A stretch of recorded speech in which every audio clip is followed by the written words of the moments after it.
Ityala lokudlwengulwa kukacwecwe oneminyaka esixhenxe ubudala waseMpuma Koloni eMatatiele lisike inimba abantu abaninzi kuMzantsi Afrika uphela kwaye lwakhuthaza amaxhoba aliqela ukuba aphalaze imbilini yawo. Namhlanje abazali babantwana etyholwa ukuba baxhatshazwe ngokwesondo kwisikolo samabanga phantsi iBram Fisher Primary School eSoweto basondele nganeno befuna ubulungisa.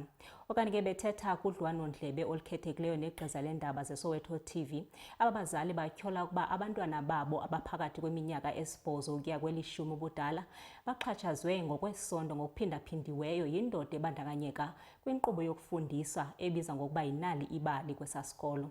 Okanye ke amapolisa anqinile ukuba umrhanelwa uye wabanjwa kwiveki ephelileyo kwaye lo mba kungoku nje uphantsi kophando. Izwe liyathuthumela ngokwanda kwezigameko zokunukubezwa kwabantwana bephakathi emagcekeni esikole kanti baphumela obala abazali babantwana abanukubeziwe basesikoleni samabanga aphansi eBram Fisher. Bathi lo wesilisa akekho ngaphansi komnyango wezemfundo uqhamuka kuhlelo lokufunda nokufundisa olwaziwa ngenali ibali.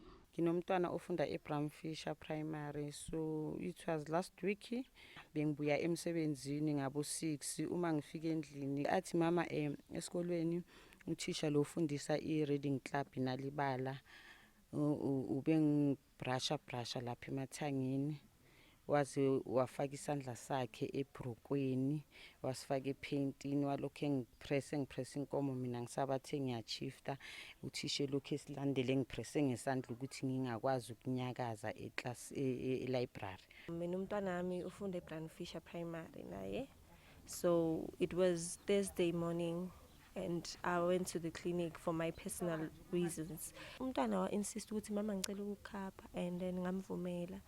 While going e-clinic indleleni eyodwa ngahlangana nobhuti waka-victim, the first victim, and then ubhuti wangitshela wathi umama uye esikolweni and uyovula i-case and umntwana wakho uyi-witness. Ngathi hawu mntanami ukhuluma ngani uboy? Wathi hayi mama mina bengisabi ukukutshela, bengifuna ukukutshela, nami ngibonile uthisha vele uye wambamba umntwana lo kuqala, nami uye wangibamba Monday and nje iviki like from Monday, Tuesday, Wednesday alibelevele bekangibamba nami.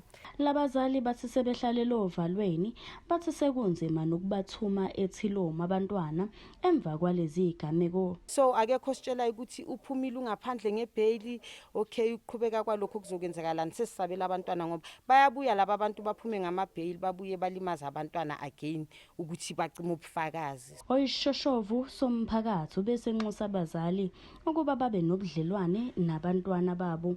The parents batshwanetse ba communicate le bana ba bona.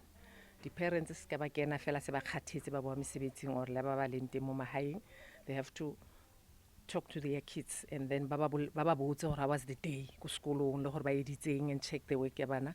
Khona manjalo ithimba lezindaba zeSoweto TV liye lakhuluma nenhlangano engenzi inzuzo elwela amalungelo abantu besifazane kanjalo nabantwana elaziwa ngeBlack Women Caucus lithi igameke ezifuze lezi kumele isukunyelwe kusanesikhathi. We are calling on teachers, school governing bodies and communities to take up the fight and to protect Bana ba rona.